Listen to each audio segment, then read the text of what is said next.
What up, Jake Kuma?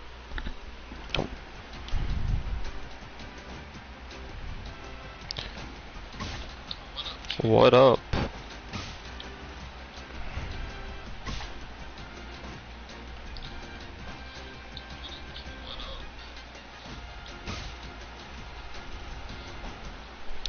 How's it going? Jake Kuma.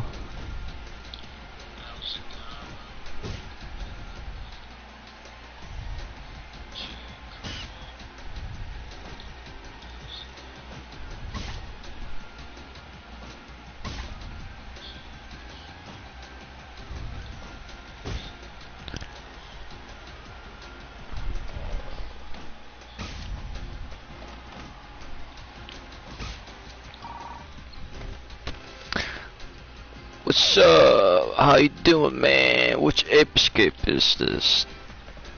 It's Ape Escape on the loose. Oh, what the hell?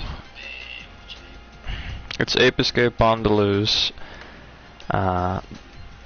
This was the port they made for the PSP back when it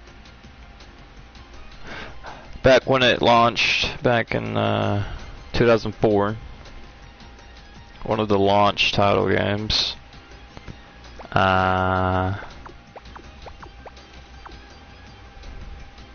People think this version's inferior because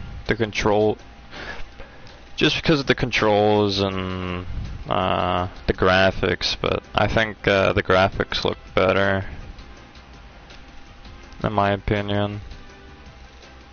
Though I don't like the model of Spike. That's one thing I don't like. They made him too realistic. I like the other Spike model from the PS1 version.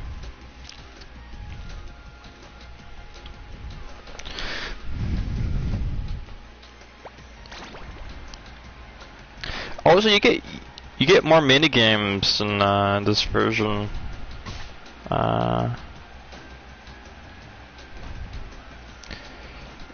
You only get damn. You only get Snow Kids Racing, the UFO minigame, and what was the other one? Oh, Spectre's Boxing as well. That's what you get in the PS1 version. Also, the PSP version has Spectre's Boxing, but it's kind of different. So with PSP you get Snow Kids Racing, but it's an actual snowboarder game. If you ever played Cool Borders 1, 2, 3, or 4, it's kind of like that for the PSP version. And then you have Spectre's Boxing, which is like an actual boxing styled game. It is also the same for the PS1 version, but the difference is that you use the analog sticks to punch. So like you'll play as a monkey and you wiggle your arms around, and that's how you punch. Like even like a Looney Tunes, if you ever watch Looney Tunes, like they round up their arms and like they do a punch. That's kind of how it is for the PS1 version.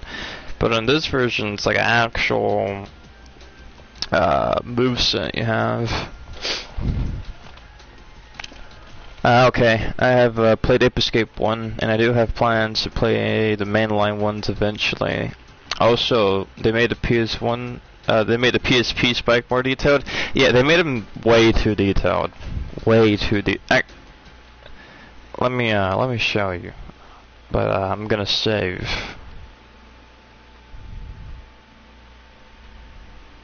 I'll save over this one.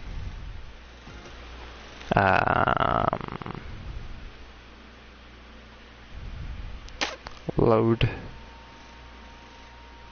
Slot 1.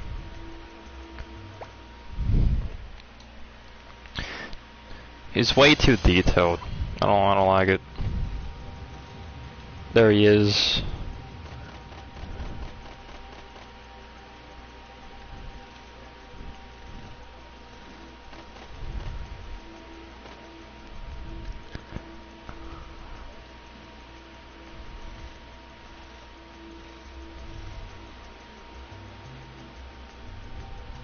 Boom.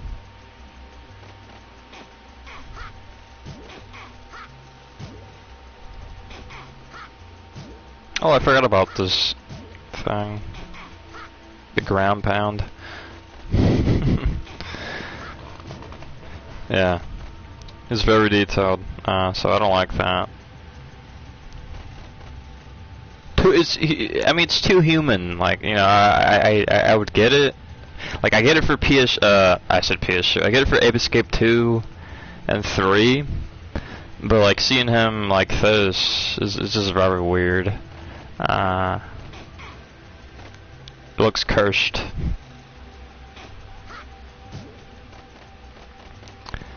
I will say, Spike in Ape Escape 2, he looks way better. Like, by far, like, way better. His model for that game is, like, it's better than this.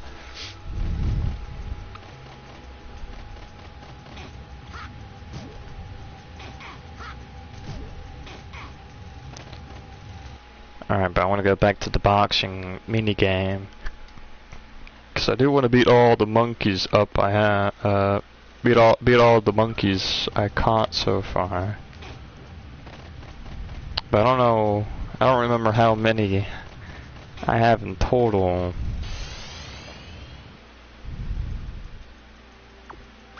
I have 82. Okay. So we're gonna be big up monkeys for another like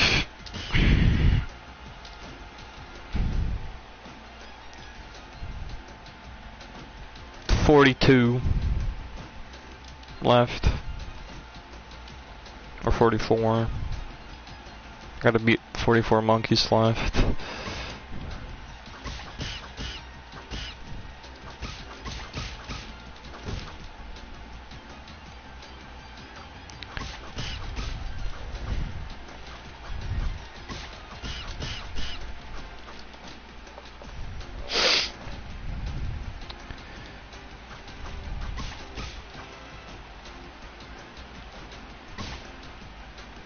But yeah, I'm a big fan of Ape Escape though. I will say Ape Escape 1 is my, has to be my favorite one out of all of them.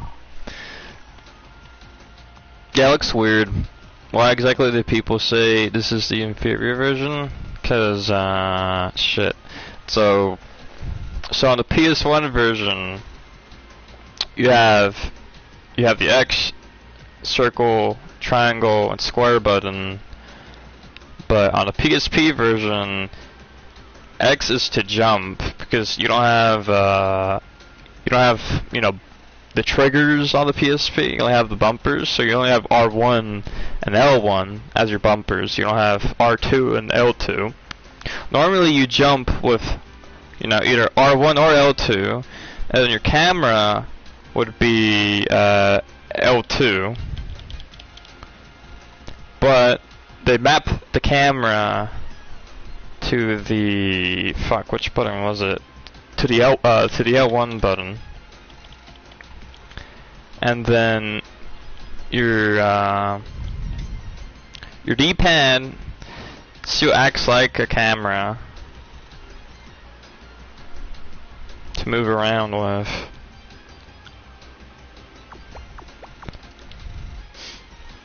And then you only have one joystick, so that's what you move around with, L3. You move with L3. And because you don't have R3, because normally you would move around or look, you would turn your camera around with R3. But you can't, so that's why you have the D-pads, right? Like the D-pads will substitute the R3 button because you don't have an R3 button. Doesn't exist on the PSP. So because of that, just alone that you don't have the R3 button and that to move around, I mean not move around, to look around, you have to use the D-pad. People just think this game sucks in general. Which is like, nah, I think you're just overreacting.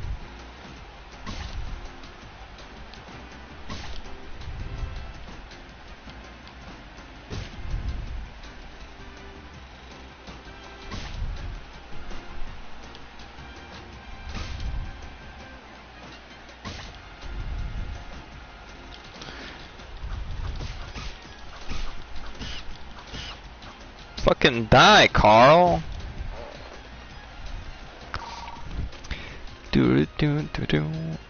Okay, so the controls are what they don't like. It makes sense. To each their own. God forbid people tell the Sonic community about inferior versions. Well, it could start a riot. Dude, I like any kind of version of Sonic. Like, I don't. These people. The Sonic people are insane. Don't get them started about what's this new Sonic game that's coming out? Sonic Racing Cross Worlds. Don't get them talking about that, cause all they're gonna be talking about is how Miku's in the fucking game. Like, nah, dude, come on.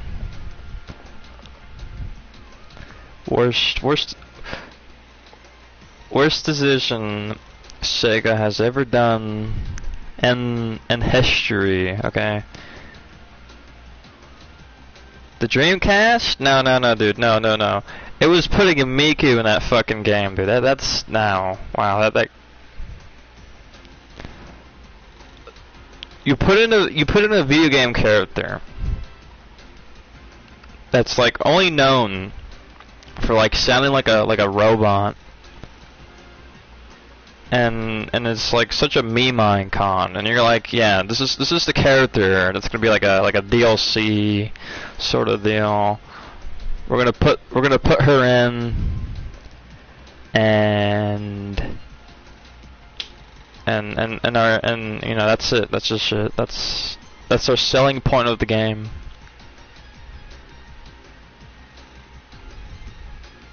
Nobody's gonna talk about Spectre. Nobody's gonna talk about like how like you got all these old Sonic characters coming back. Now it's just Miku, Joker.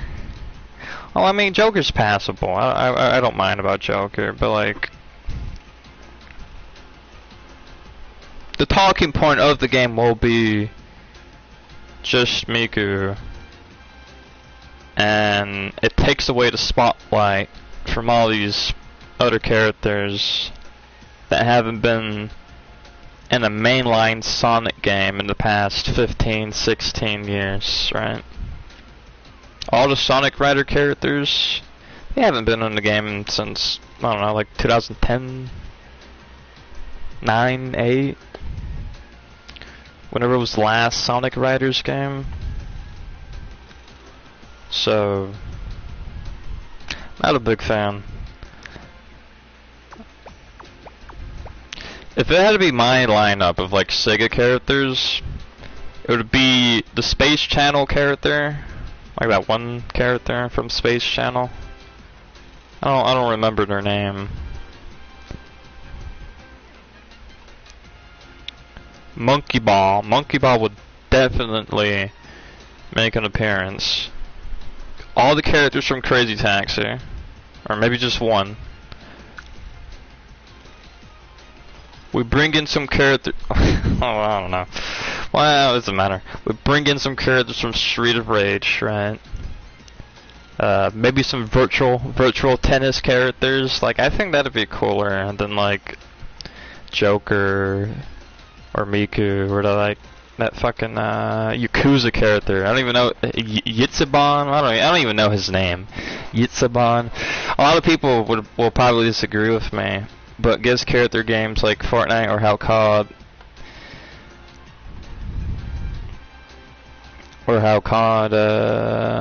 games like Fortnite or how COD is becoming ticks me off. Companies have no original idea, so they bring characters from other IPs. I think, oh shit, no. Have you played Sonic Riders? No, I never got the chance to play Sonic Riders, sadly. I'm a big fan of it. I watched tons of gameplay of Sonic Riders from the first game and the second game, but I never got the chance to play it.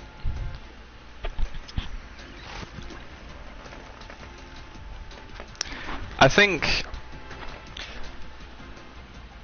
Fortnite, it's J Kuma, it's not only Fortnite that's in fault of this, it's also Smash Bros Ultimate. Smash Bros Ultimate is like that. It's the current, well, it was last decade's modern game. It's no longer modern, but it was last decade's modern game, and it blew the gaming scene because nobody thought that like one IP could have so many characters in one single game, right? In a fighting game, I mean. Like, no, this is impossible. There's no way. Like, you know, there's like, I think, I could be wrong. I don't remember the exact number, but there's like at least 20 DLC characters in Smash Bros Ultimate, along with all the Nintendo IP. So you have like over 100 IP in one game. And Fortnite took notice of it. They're like, holy shit, Smash Bros is making a lot of money just from like DLC passes. We could do the same with our game passes, or better yet, sell the skins at a terrible sell point, which is like $20 if you want like I think it's like $20, because I remember when Snake and Raiden came out as like skins for Fortnite. It was like $20 for either skin, 40 for both. And then if you wanted their like pickaxe, their emotes, their camos for the guns and shit, it was like an extra like $20. So it's like, it's outrageous how like people will give up their money just to play like their favorite character in another video game. Like if I want to play fucking Raiden, I'll play Metal Gear Rising, or I'll play Metal Gear Solid 2. I don't need to play Fortnite to play Raiden. You know? Dude, Bob's Burgers is in fucking Fortnite, guys. Can you believe it? Hank Hill's in Fortnite. No way. No way Hank Hill's in... You know, it's like, I don't know, it's...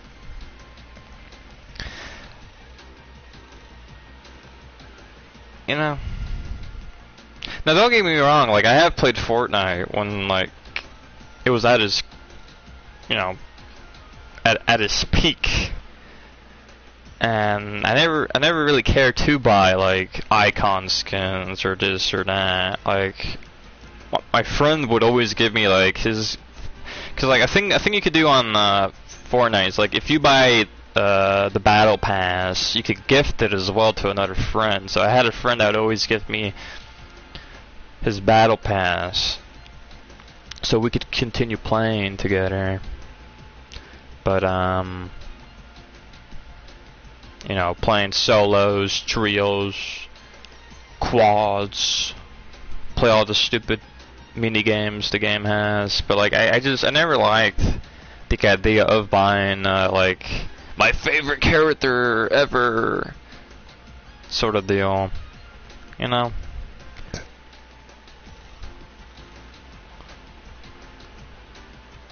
I remember when like I think it was Master Chief. Like, Master Chief was in the game. He was like, dude, like, Master Chief is in the freaking game. Are you gonna get the skin? I'm like, no, I'm not gonna get the damn skin. If I want to play as Master Chief, I'll buy the fucking Xbox 360 again. I'll play him on the actual game.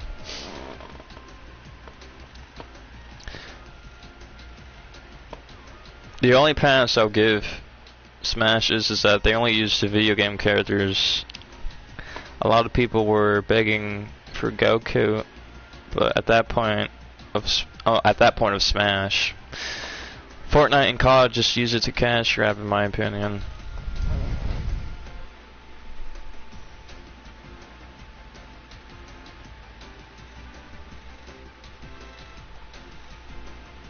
Fortnite did make a lot of money from its Goku skins. I do remember that. It had a resurgence in popularity again, just for like that week alone. And then the moment the whole like Goku thing phased out in the game, it just died out.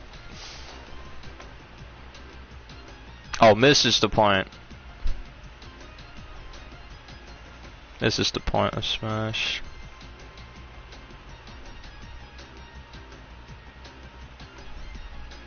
Okay, yeah. No, I get you. I mean, I will say this: COD doesn't really use video game characters. What I've seen the most is that they use just like movie characters, like movie IP and shit like that. Like Homelander was in, I think, Black Ops 6. So yeah, you know, Homelander, like. I don't know.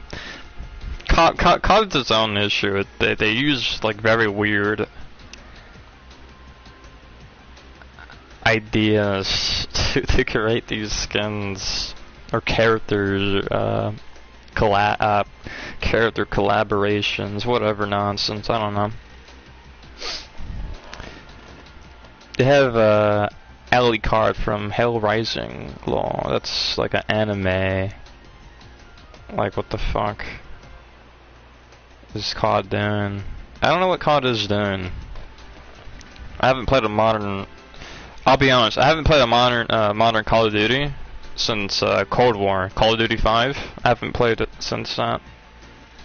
What am I saying? Call of Duty 5. Call of Duty 5 was fucking World at War.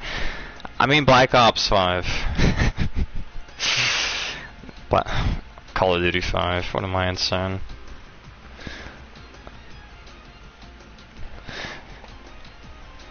Now, dude, Black Ops 5 was the last modern Call of Duty I bought, okay? Now, now I did try the beta, or like the alpha for like Modern Warfare 2 reboots, right? Or as I like to call it, Modern Warfare 2022. And that was my last chance at trying a modern game from Call of Duty. But I don't like modern Call of Duty anymore. Black Ops 1 Modern Warfare from 2009 was peak era.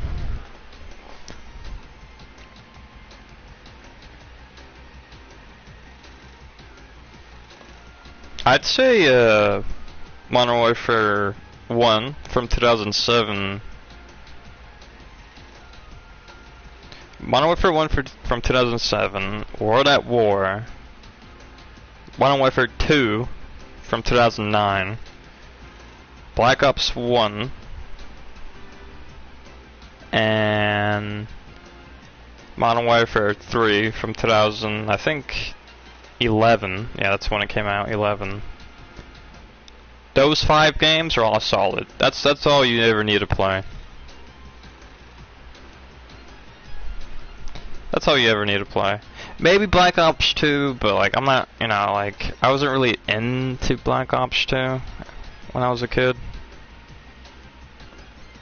I was just more into, you know, the 5 games I just said right now. The original like 5 that came out after Black Ops, I said Black Ops. After Call of Duty 3, those are all better.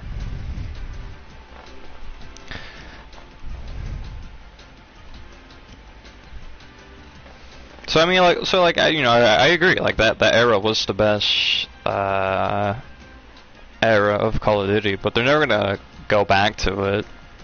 They're never gonna, stoop so low again to making map packs and shit like that.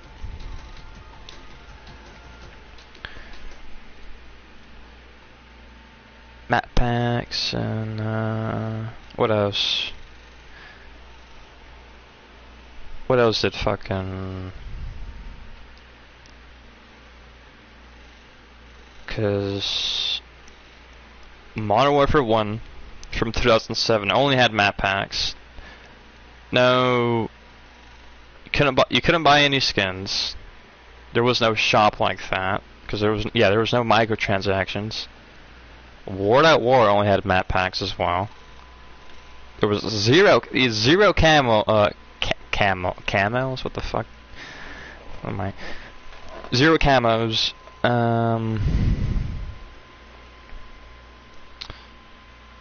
And then Black Ops 1 had a ton of map packs, but you couldn't. Yeah, there was no shop, like as in like microtransactions either. You could buy skins, but you had to grind for them though. That was the thing. You could also grind for skins in Modern Warfare 1, 2007, but you didn't need to buy them. And I think for Modern Warfare 2, you don't need to buy the skins, as in like, okay, so like for Black Ops 1, you needed to make wager points. Like you needed to earn wager points to buy skins or buy attachments. So that to all the like the new heads of Call of Duty, like back during Black Ops 1, we actually had to grind for like in-game points to get your attachments for every gun. So that's something. That's something, that will never come back, by the way. That's never coming back. Modern Warfare 3 from 2011 was my personal favorite. Play that almost every day. My friend loves Black Ops 2. From there, they fell off hard, especially after the Battle Royale craze. Agreed, bro. We'll never get days like that where story and gunplay where the focus and DLC map packs are the next to the big. Oh my god. and DLC map packs were the next big thing now. It's just selling battle passes and skins.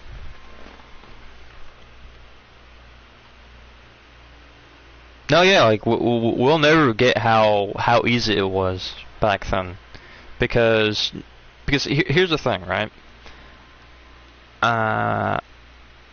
Microtransactions have subjugated modern day gamers into thinking that I need skins, camos, IP collabs, and all this nonsense to make you look cooler. But when you go back and play Modern Warfare 1 from 2007, World at War, Modern Warfare 2 from 2009, Black Ops 1, Modern Warfare 3 from 2011, or you could even say Black Ops 2, but I don't really remember how the system worked there. I haven't played it in years, but just for those games alone, you don't really. There was never a need to look cool. I need like the best camo on my skin.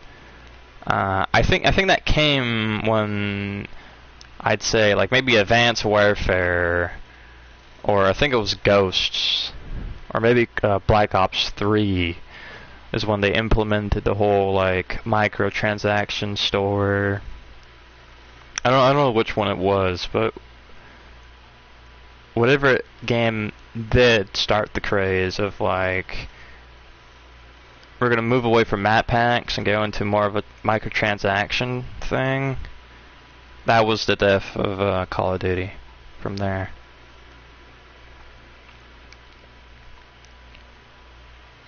Because I know that I swear I think I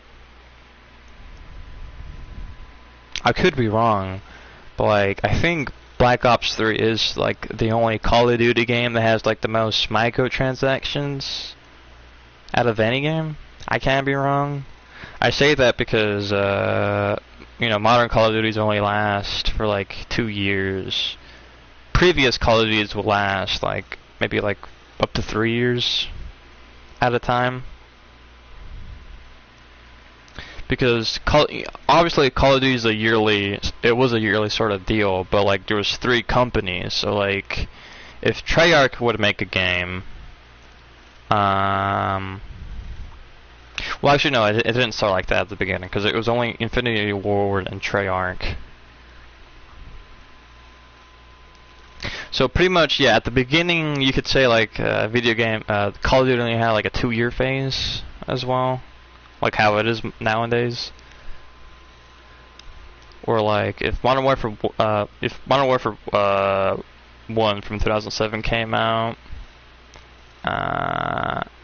it would have, yeah, pretty much a 2-year installment, like a 2-year phase of existing until the second game came out. And then for World at War, it's the same thing, because Black Ops 1 came out after Modern Warfare 2 from 2009. So, yeah, it's like, it's the same thing. But like, I feel like with these games, so from the past, it had more, like, I don't know, it's just, it felt like it had more time, like, it had more time to breathe as a video game. But back on point though, because they did change that. They did change that. You know, release strategy during the 2010s. It was more like a 3-year phase. So if Treyarch made a video game, it would take 3 years until the next one came out, right? Because Modern Warfare Infinity Ward needed to make a game, and also Sledgehammer needed to make a video game as well. So when Black Ops 3 came out, Infinity Warfare came out. And then what came out after Infinity Warfare? It was World War II. So that phase, I think that like 3-year phase of a video game, I think it's better if like if modern day Call of Duty went back to that release strategy, because they wouldn't. I mean, I don't know really at this point.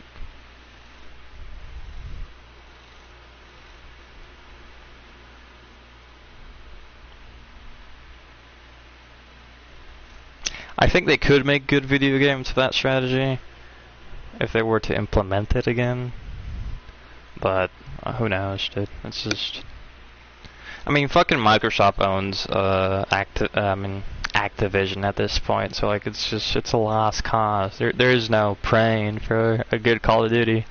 So I mean, dude, Black Ops 6 is terrible. Like I seen the gameplay of it. It's just stupid nonsense. The campaign was terrible. The multiplayer is terrible. The zombies is terrible. It's like, what the fuck is this, man? So, you know, I just stuck with playing the original 5. Well, I don't have Modern Warfare 3 at the moment, but I just stuck with playing the original 4 games on PS3, and that's what I do. I don't even play any of the modern Call of Duties. if I had to pick one modern Call of Duty, excuse me, it would be Call of Duty 4 Remastered. That's it. That's it. I wouldn't play, or maybe Black Ops 3. Okay, I'll let Black Ops 3 pass. But you know, that's it.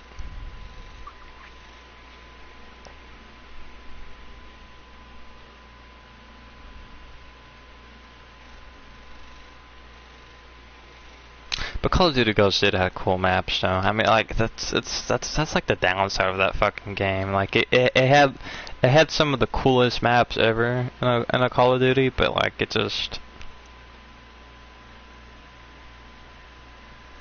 the game doesn't even suck either. But it's just, yeah, it's just, dang,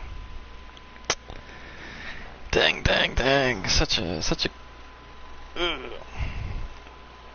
It could have been a good game, but it's just, yeah.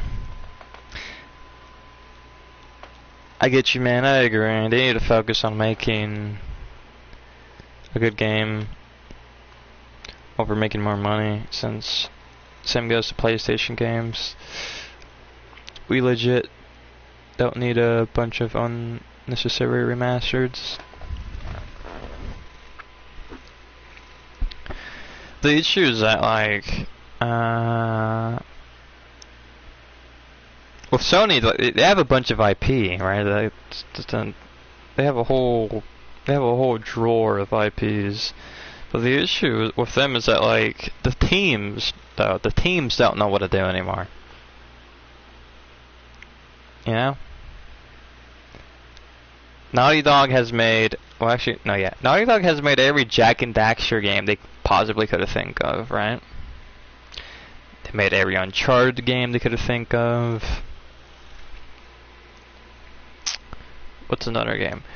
God of War has made every single God of War game they could possibly think of at this point. Unless they wanted to pull the Assassin's Creed route and start, like, making Kratos go through, like, different time periods and stupid nonsense like that. I think that would be the death of God of War, but you know, that is something they could do. What's another game? I mean, well, like Spyro and Crash Bandicoot they're not even PlayStation IP anymore. That's the sad thing. They were at one point. Well, I always considered them to be PlayStation IP, but they just, I don't know why Sony never bought the game, or like bought the right to own the games now. But like, at one point, PlayStation made every they made every Crash Bandicoot game they could think of. The same thing applies with Spyro. So like you have these teams, and they're like, well,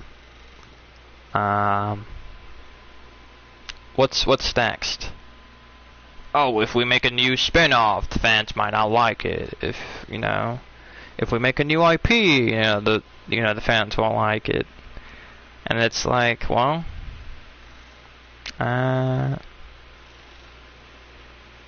you just gotta I don't know.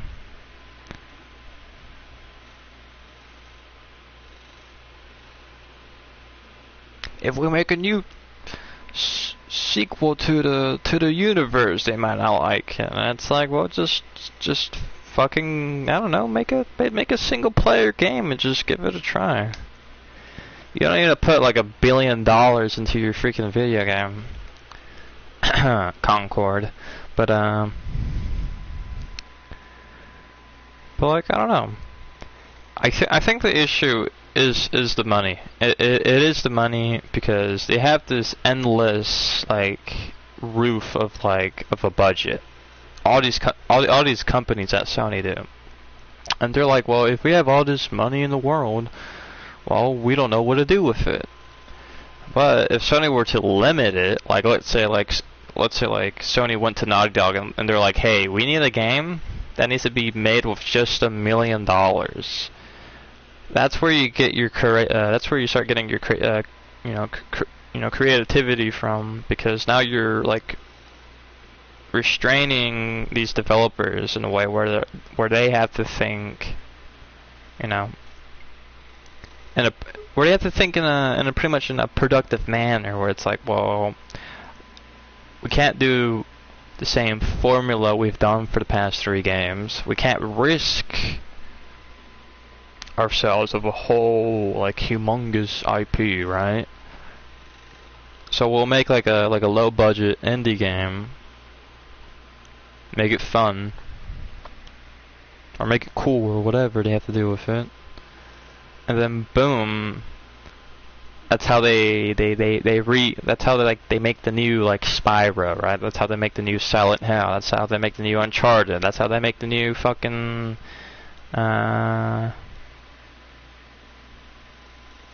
what was a PS3? A Killzone, Resistance.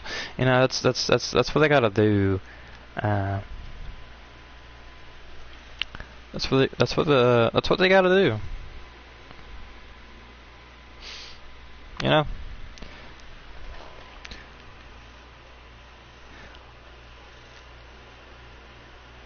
The way to innovate is that you have to be restrained, because if you have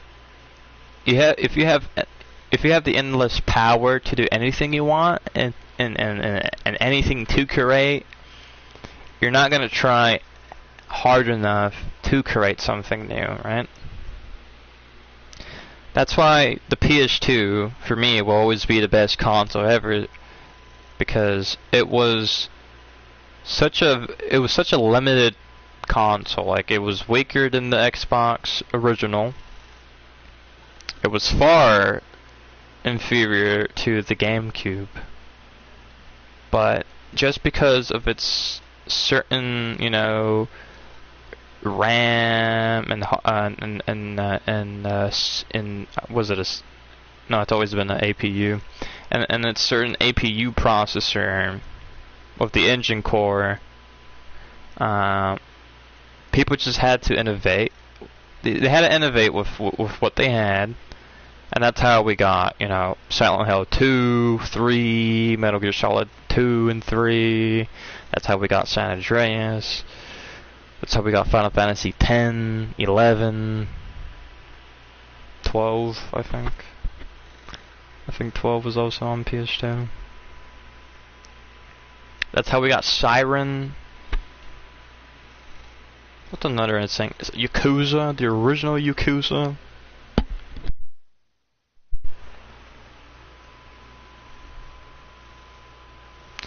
Yeah, limitation breeds create. Yeah, no, yeah. Like I said. Indeed it does, Jacob. Indeed it does.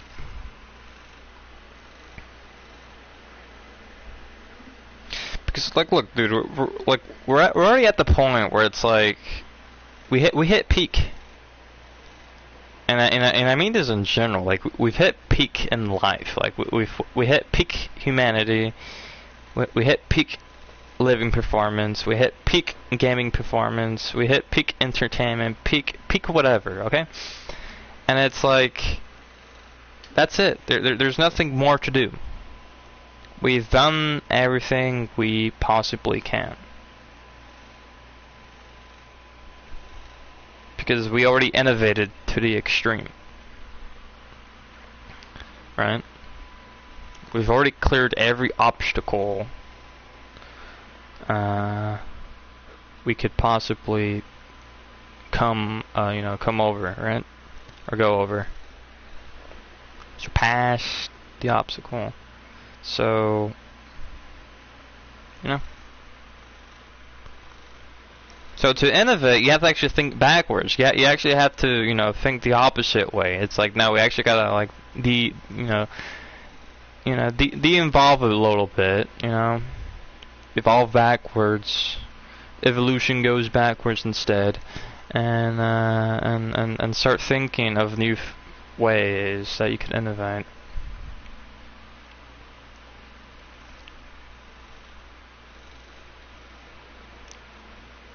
If the gaming industry was able to do that, you would see a new golden age of gaming you've never seen in your whole entire life. Trust me.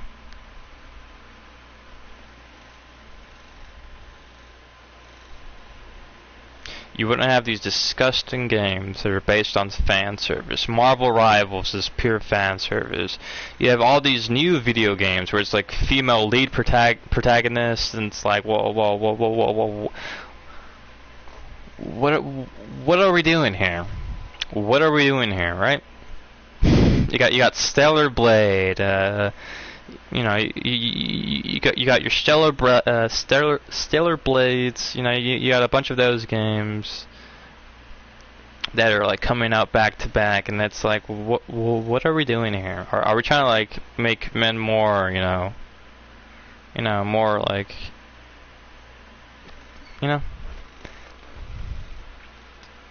more losers in general? Like, is that what we're trying to do? Are we trying to like subvert men into being more like losers? Like, oh, it's Stellar Blade, I gotta buy the next game that's like Nier Automata, dude, because it's like it's Nier Automata. You know, the woman in the video game has jiggly wigglies, you know, like I gotta buy the game. Yeah, I don't really care much for that kind of game. Well, I just want to play a good game.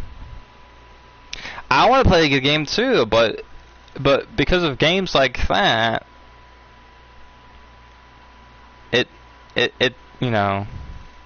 makes the gaming space so toxic. Like, it toxifies the whole gaming space, right? If you have these like Bayonetas, Stellar Blades, Nier Automatas keep coming out like back to back, right? But I'm not saying like I'm not saying like it's actual like Bayonetta and Nier Automata making the games back to back. But I'm just saying like the clones of these video games, which is Stellar Blade and all the Stellar Blade clone alikes that came out. Games like that toxify the gaming scene to such ways where it's like to such ways where it's like all the suits and every gaming company is like, okay, our next game needs to be a female lead protagonist who's dressed in such who's pretty much dressed into like no clothes, like swimsuit or whatever, because like I think that's what fucking the character in Stellar Blade wears. It's like a swimsuit sort of suit thing, latex. What, I don't know. I don't play these games, dude. I don't even play those games. So like I don't even know what the fuck they even wear. They even wear, but like I know it's very like disgusting now. And because of that, that's what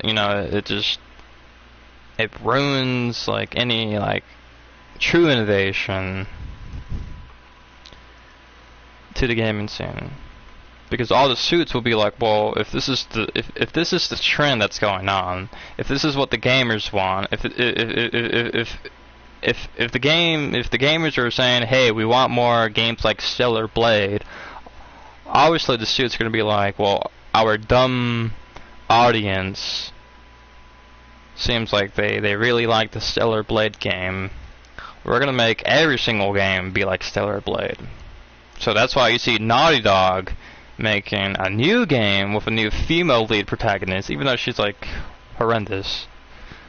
A terrible, ugly character. But I'm pretty sure, like, when Stellar Blade was created, Naughty Dog probably got the memo from the suits. Or like, hey, we Stellar Blade is making a lot of money. We need a game like this, okay? And Neil Druckmann was like, I got you. I'll make a game exactly like Stellar Blade. And he's making it as we speak. he is making it, and And you know, some people like the character, some people don't like the character. I don't like the character at all because I think the fucking game is stupid in general. I think that game shouldn't even exist at all. I think obviously it was made just because Stellar Blade was like doing numbers for Sony.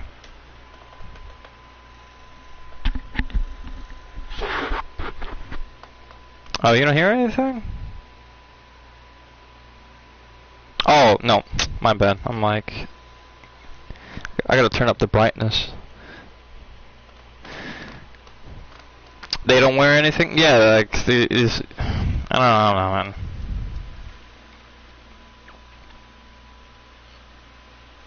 Yeah, they make these, like, females wear, like, little to nothing. And it's like, what the fuck? Like, what is this?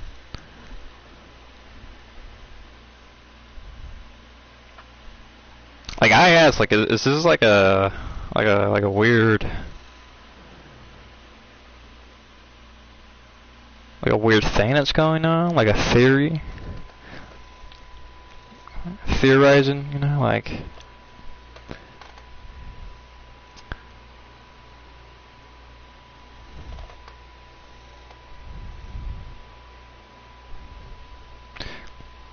Neil Druckmann, that fucking guy. No, yeah, Neil Druckmann does suck. He is a terrible person. He ruined Naughty Dog. Like the reputation for that I said country. Fucking Jesus Christ. I shouldn't have taken that nap early today. It's ruined my brain. No, he's ruined the company for sure. And nobody respects Naughty Dog anymore.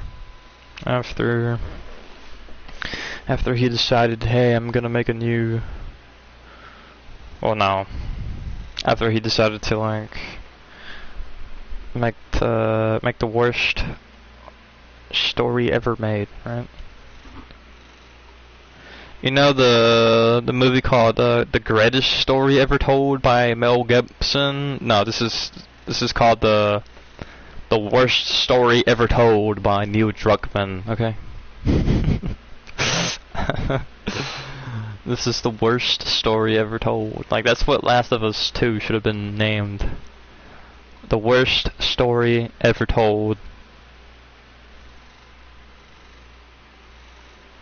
And people would have gotten the memo instantly. Because it is a terrible game.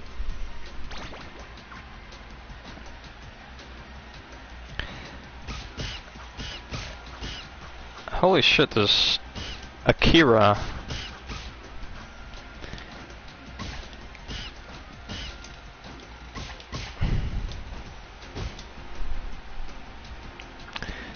Akira's bidding me up, man.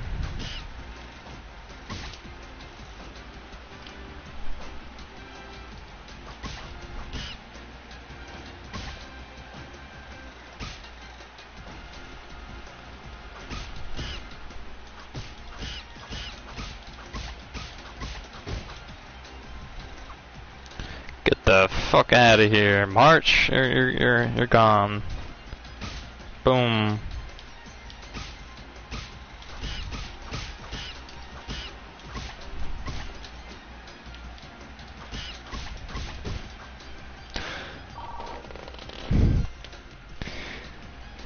Yeah, but Neil Druckmann sucks. I don't know. It's so sad because, like, anybody... He pretty much fired all the people that worked with him during The Last of Us 1. And whatever people were left during 2, I'm pretty sure they also left just on their own. But anybody during the development of The Last of Us 1, they're all fired. None of them even exist. Probably like maybe one or two people exist from that time period, but no, he's fired all of them at this point.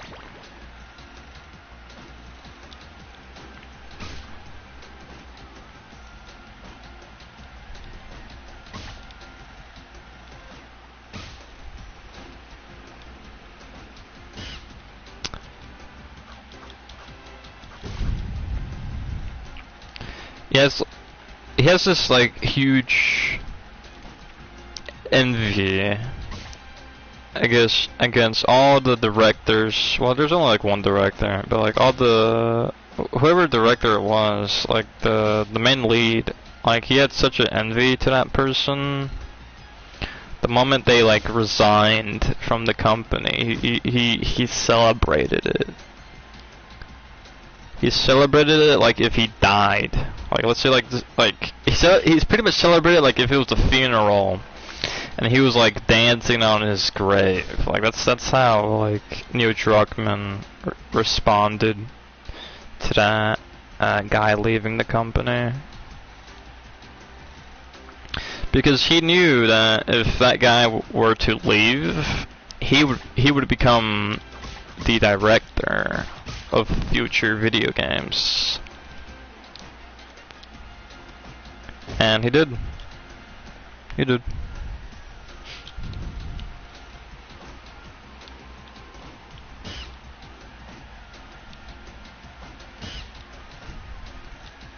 That's why, like, people like Neil Druckmann, you can never trust them. You just never can. People who are, like, very ambitious for their own reasons and their own goals, you can never trust those people. You just can't.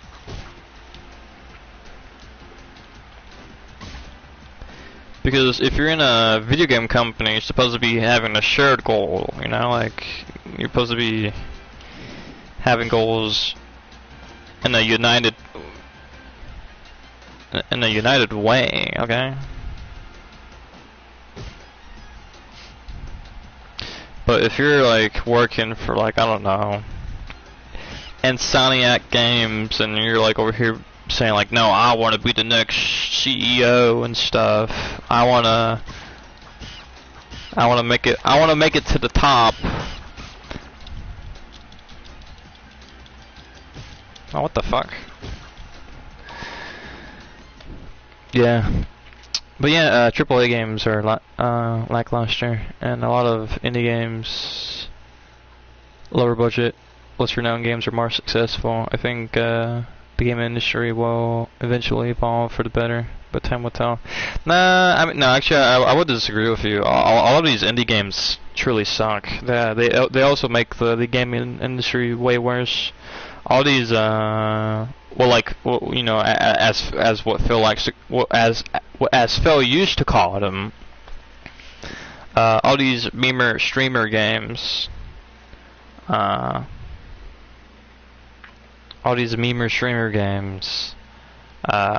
also ruining the fucking gaming industry. All these like shitty indie games are like being made, like they get released on Steam first, and then they come onto other platforms. Like, dude, it's terrible. That repo game, whatever the fuck it is, that shouldn't even exist. It shouldn't. But people are buying the fucking game. Like, you know, you got a bunch of idiots buying the game as well, and you know, it goes back to the suits. The suits in the top of the hierarchy of all the businesses in the gaming industry.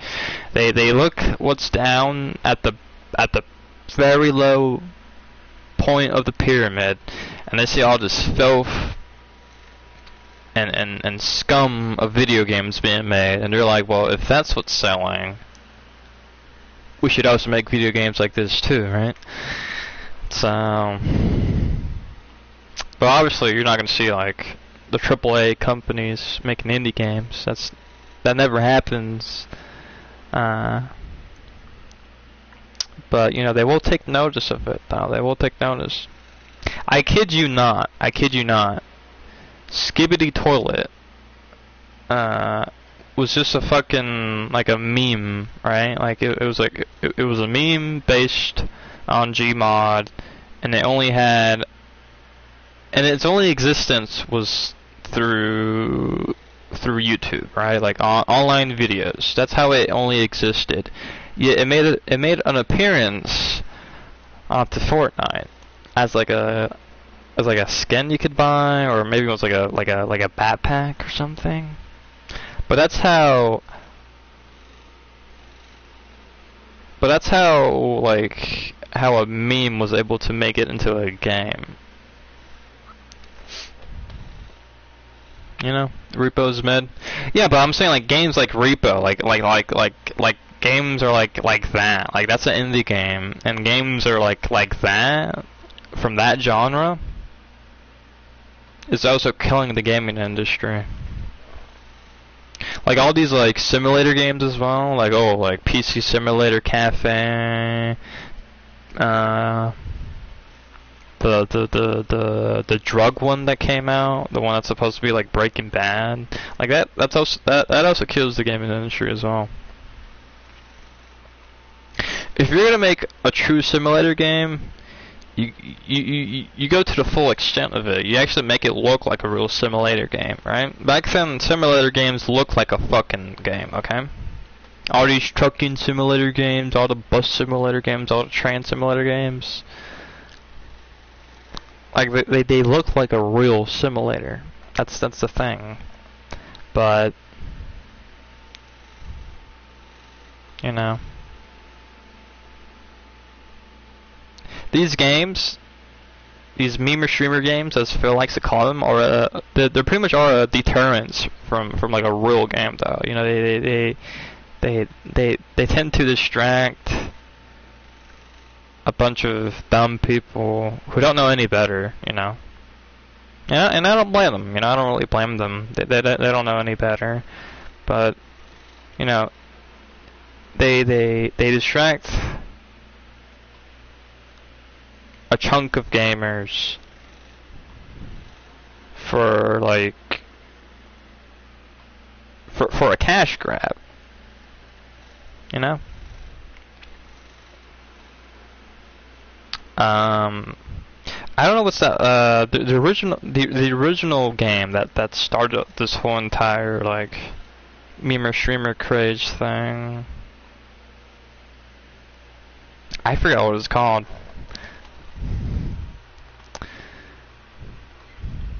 When I'm talking about are games like Animal Well, Undertale, Hollow Knight, Hades, Cuphead, and such are legit games that were inspired by older games that are succeeding today.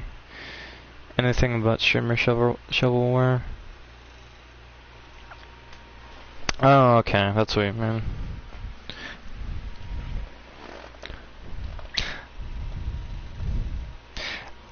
Yeah, I agree. I agree with everything except Undertale and Hollow Knight. Those games are trash. Those games are. Actually, no, I take it back. Undertale is cool, but I don't like Deltarune. Deltarune's just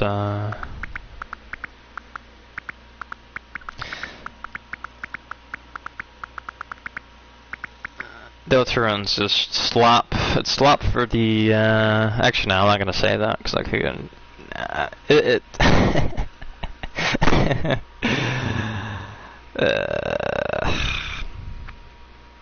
yeah, I'm not gonna say that. Not gonna say that. It's just slop. It's a shitty game for that kind of people.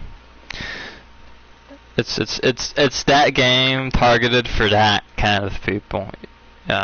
If you know what I'm referring to, those people, like you get the idea.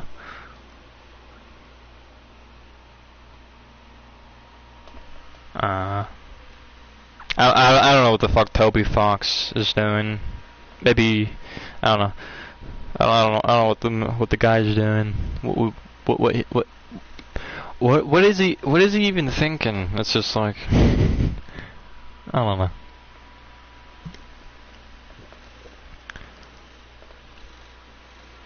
The guy had like had a normal game. His first ever normal game.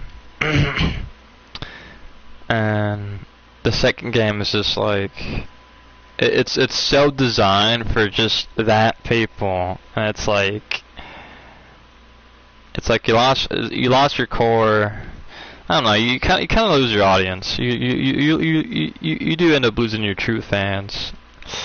And you know that's what happened with me. I was like, what the fuck? Why did you do that, man? Undertale was supposed to be about you know, dodging bullets and shit, man. Like, it wasn't supposed to be any more than that. It's a bullet hell game to begin with, and you're trying to, like, I don't know. He's too busy making music for Pokemon lol. I don't know what the hell Deltarune is supposed to be. Its ass. Anyways, I gotta get going now. It's nice chatting with you again, man. Yeah, it was great chatting with you again, J Kuma. It was great. I hope you have a good night, 'cause it is. Well, it should be midnight for you or something. But hope you have a good rest of your day. Deltarune is terrible, but yeah, I hope you have a good rest of your day. I'll catch you again on the stream somewhere. Well, talk to you later, dude. Yep. I'll see you at Phil's stream in the future. Alright, man. Have a good one. Have a good one.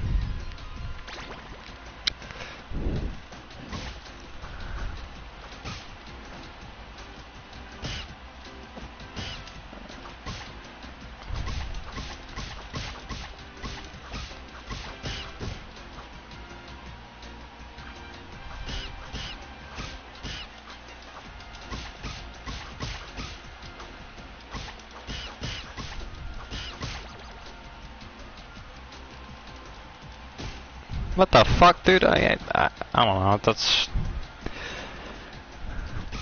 like I need a turbo controller or something. I can't even tap that fast. I am gonna die. I'm not gonna make it to 82 monkeys defeated. Alright. Get out of here. Yeah, I'm dying. No. I'm in the yellow.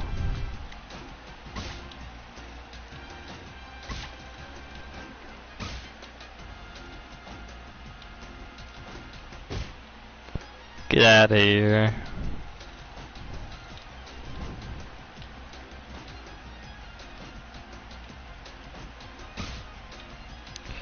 Cornelius.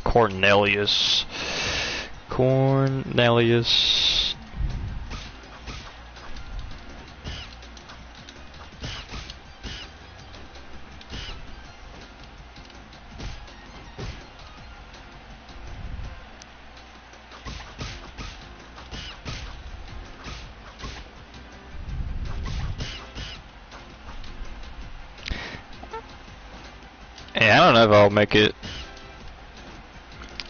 I need like 36 more? I don't know. Splander. Boom.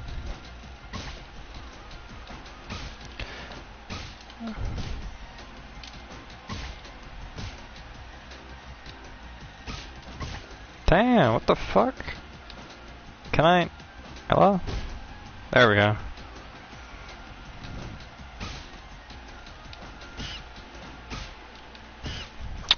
What the hell, bro?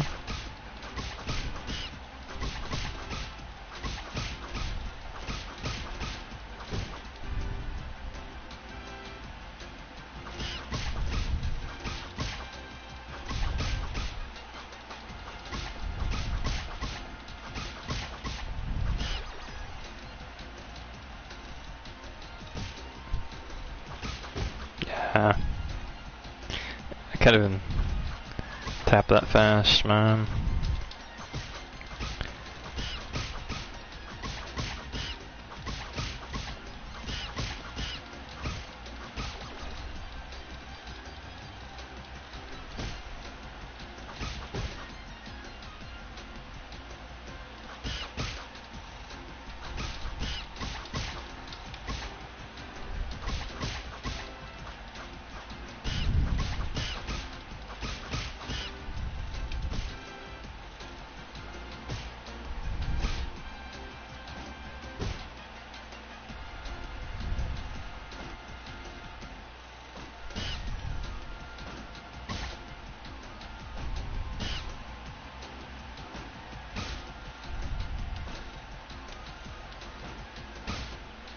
And you're dead.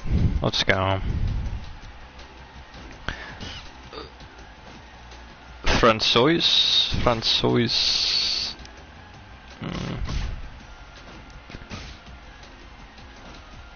Weird name for a monkey.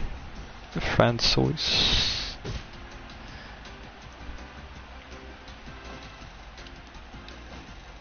Okay. Hex.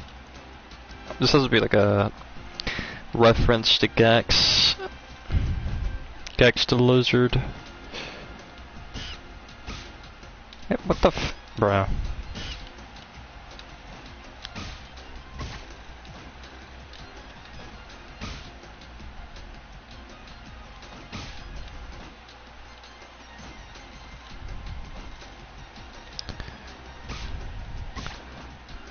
Man.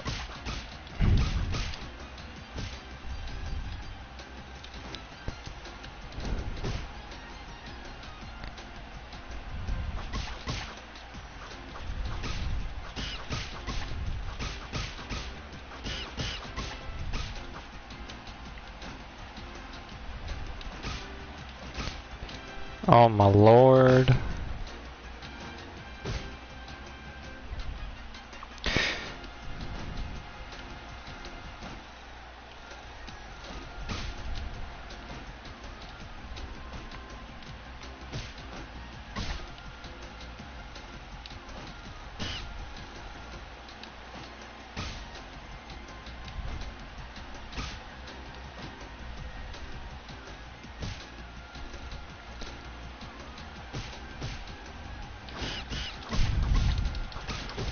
Fucking Garnet, what the?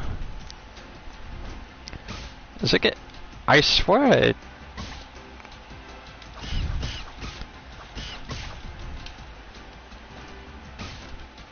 I thought I beat this guy already.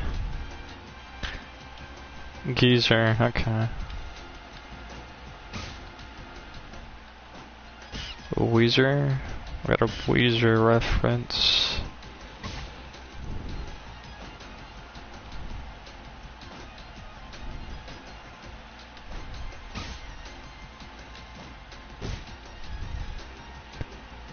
Events.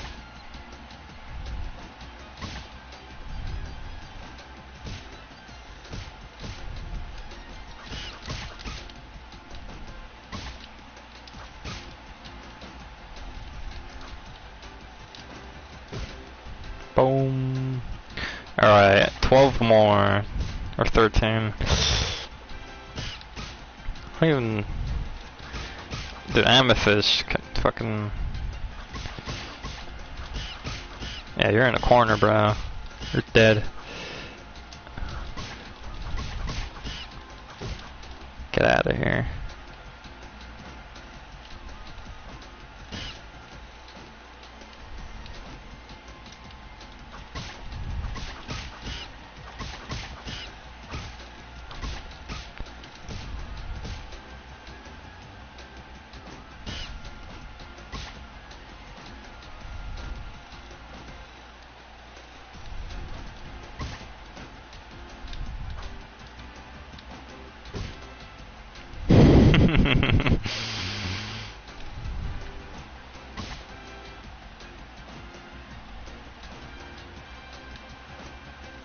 Oh yeah, no, yeah.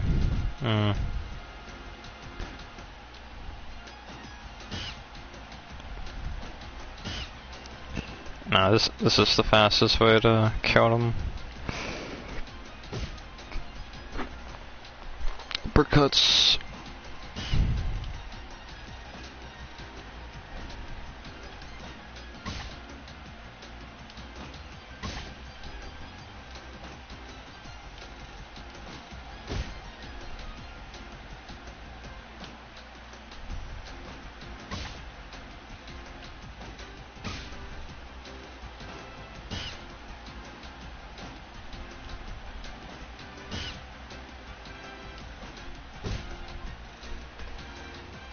Pablo. Pablo.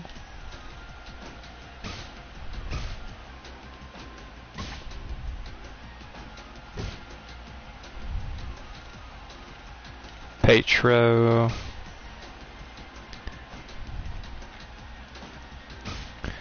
I wonder if it gave me all 203 monkeys. I would hate that.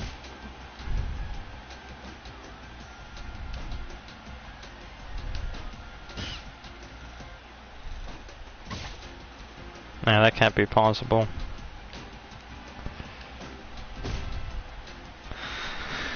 Scott.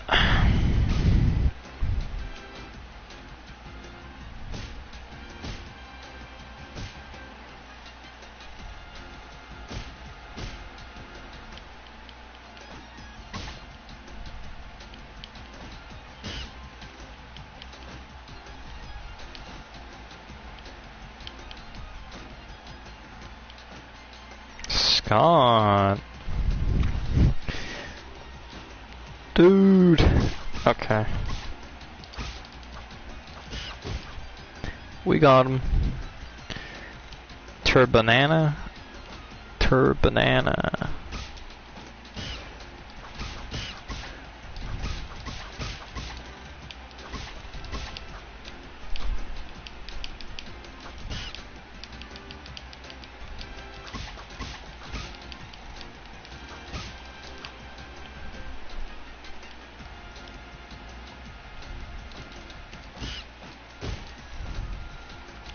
How do you...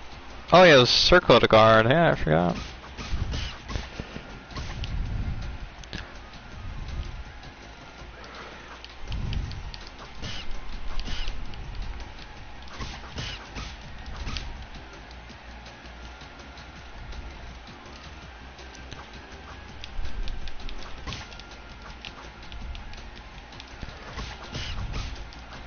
Boom. Alright. 2 more.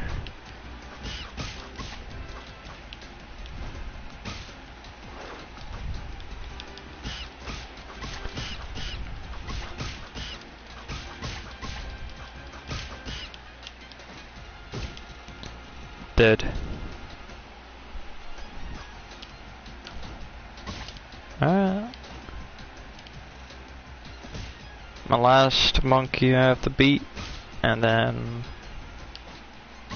this should be over.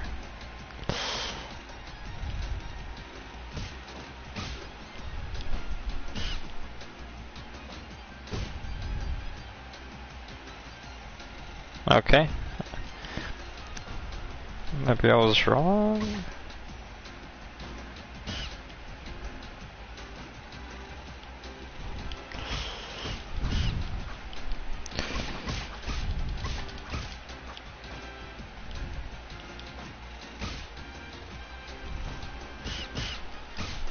Hey, what the fuck?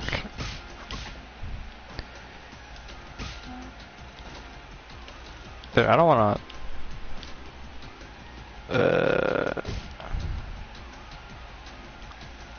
What? Okay, this has to be the last one.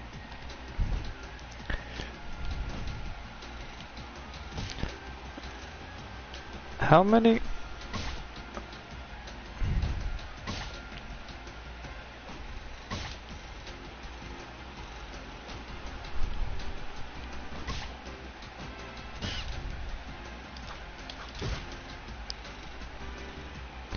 Dude, no, they're giving me all 203? Oh my god, no way.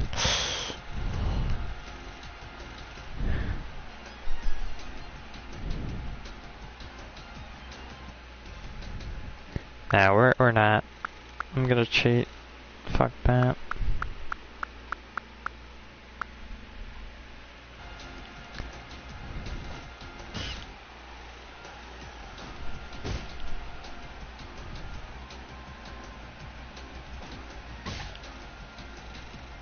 I'll get to 100 and die.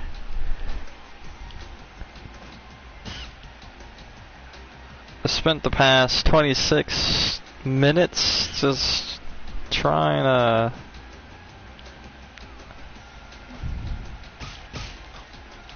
Wow.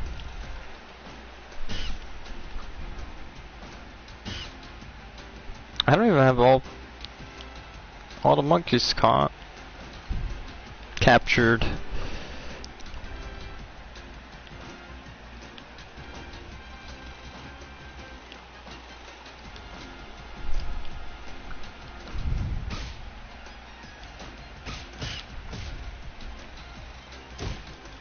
Ah, whatever.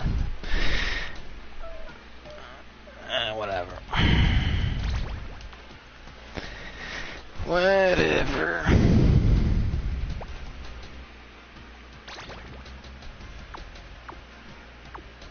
Oh, I can play the Spectre, huh?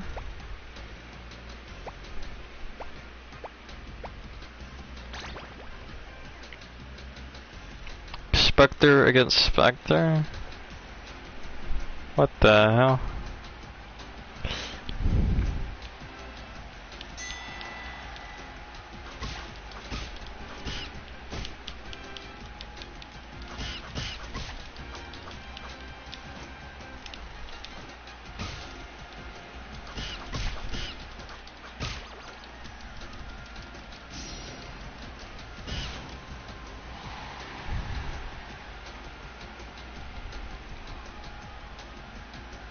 Now this is epic.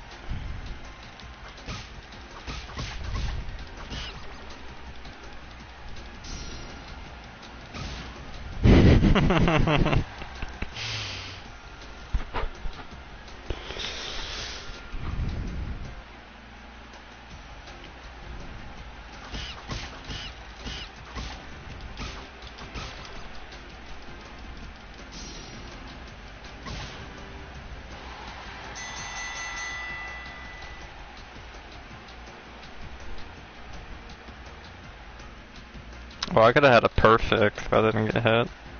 Perfect TKO.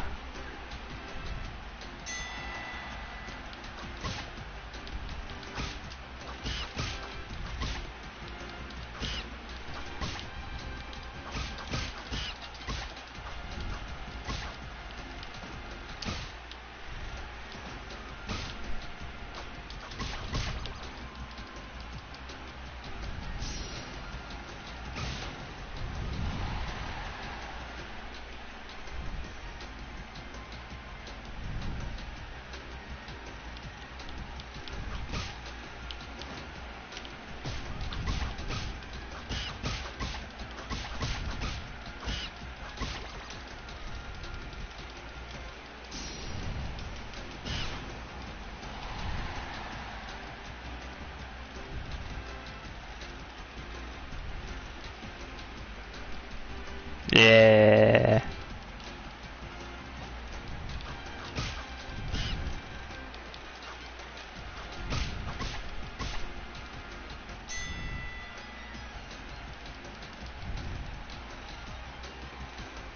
Oh, I actually got around too. Oh.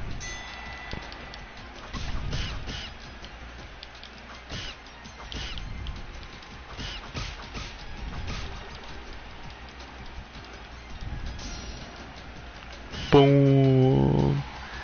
Yeah, I'm winning.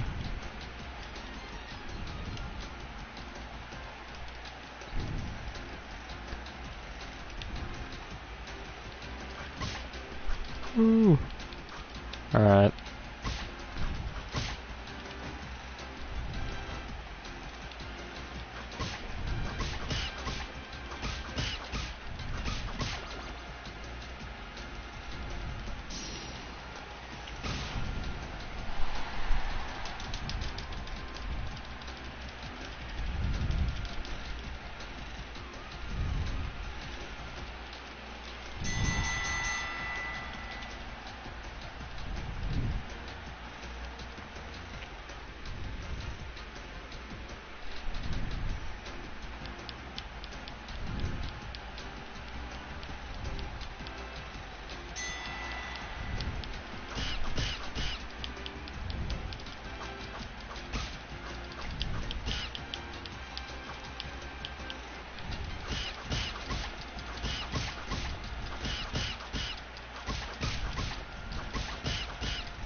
Oh, fuck that there. What the hell?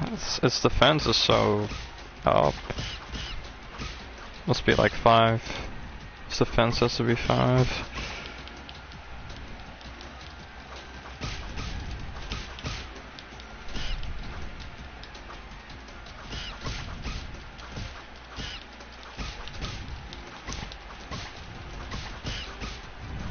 Yeah, it's slime.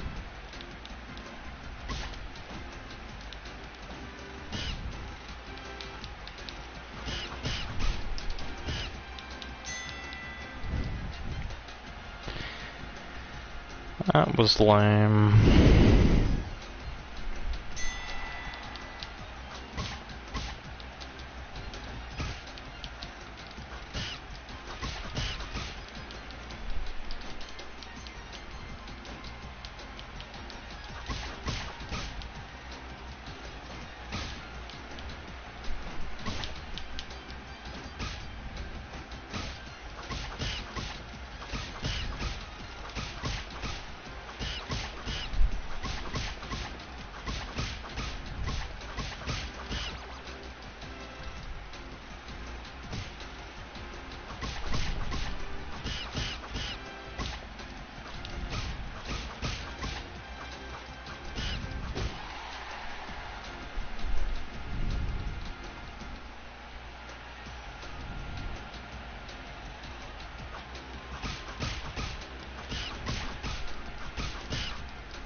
Dude, what the? I can't. What? This shit's impossible.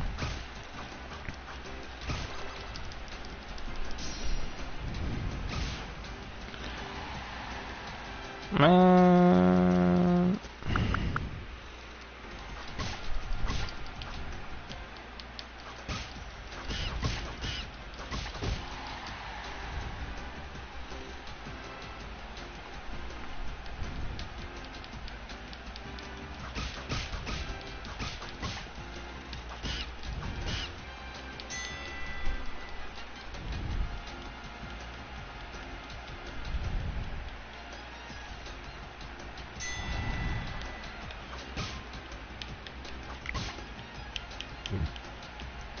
Excuse me.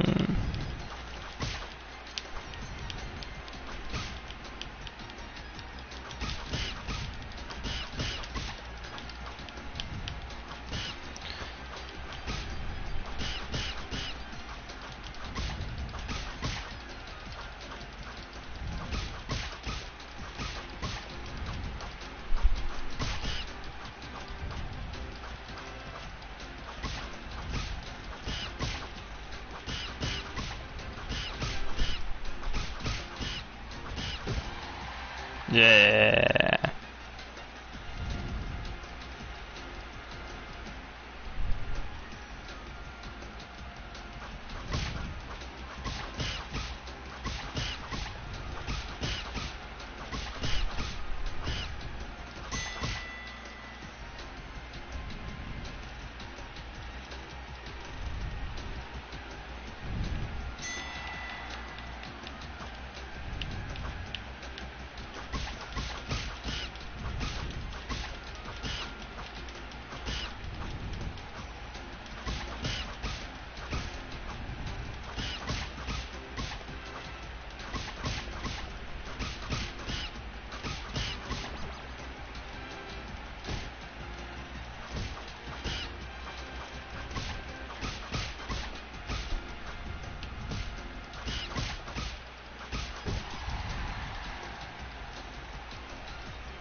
What the fuck? Okay, this is cursed.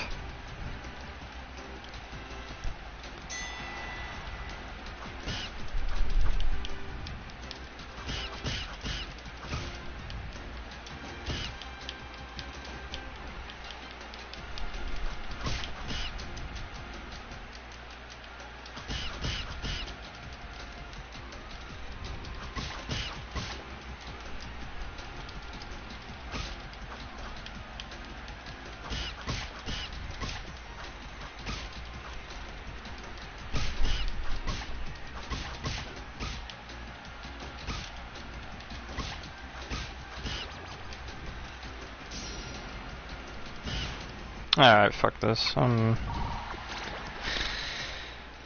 Yeah.